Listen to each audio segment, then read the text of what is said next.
Pour comprendre le phénomène Kouroulerouo, il faut faire un petit retour en arrière. Entre 2010, à peu près, je suis pas fixe, et 2015, non, disons même 2014, 2015, à l'intérieur du Burkina Faso, dans nos villages, en plein midi, on est rentré assassiner des citoyens. Il y a des villages où on pouvait faire 10 km. Quand je prends la région de l'Est, à l'époque, à partir de 16 h, on ne pouvait plus circuler dans les provinces du Gourma, Bogandé, toute la région Est. Les vendeurs de bétail étaient dépossédés de leur bétail.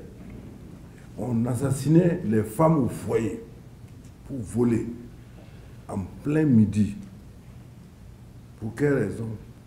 Parce que les forces de sécurité dont on disposait ne permettaient pas d'avoir des commissariats dans les 370 communes. Et même là où il y avait des commissariats ou des gendarmeries, des postes de gendarmerie, les gens n'avaient pas les moyens pour parcourir leur province, moyens logistiques, moyens en carburant. Donc, il y avait un affaissement de la sécurité publique.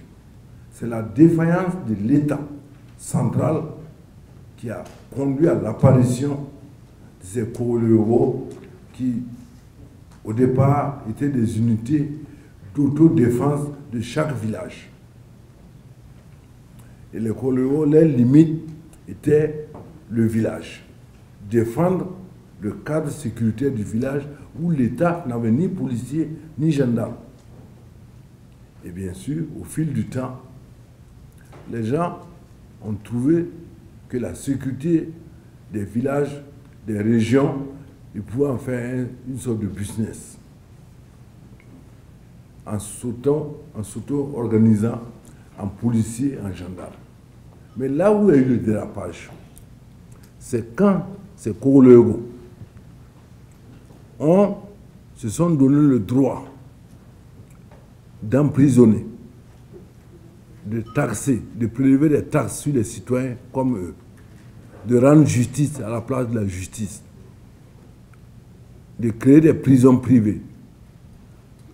Et l'Assemblée nationale a eu à interpeller le gouvernement là-dessus. Cela a fait l'objet de débats houleux à l'Assemblée, parce que c'était notre préoccupation. Donc, aujourd'hui, dernièrement, il y a eu encore des dérapages entre les Kouroulerouo qui ont quitté le Boulkemdé, allaient agresser des populations dans le Sanguier, et cela a failli déraper en un affrontement général. La position de l'Assemblée est claire sur cette question. Pour nous, force doit rester à la loi. C'est-à-dire qu'aucun citoyen n'a le droit de s'ériger en justicier ou en gendarme, etc. Voici la position de l'Assemblée, elle est claire et sans embâche.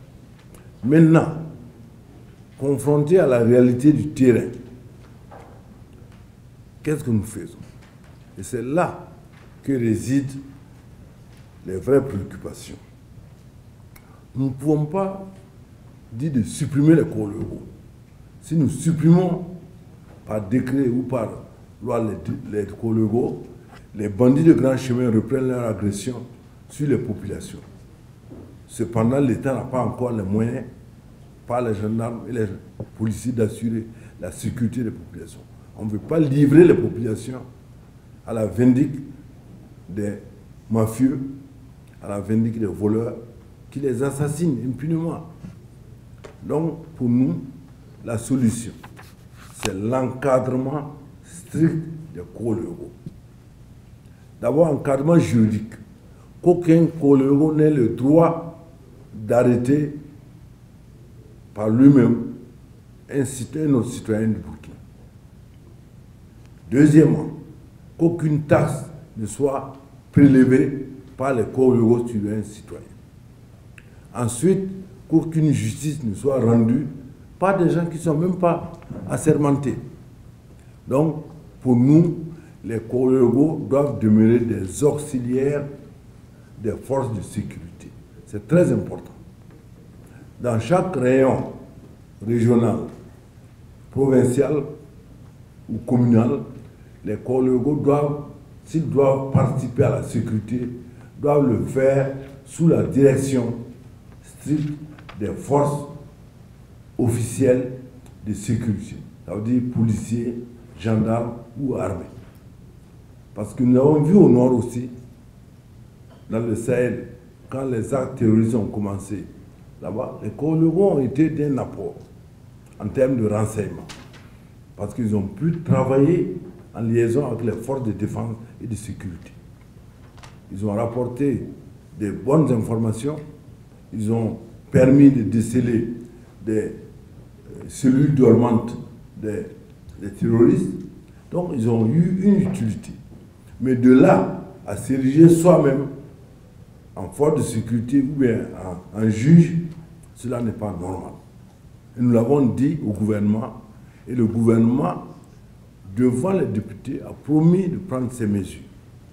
Donc, à ce niveau, la situation pour nous est claire.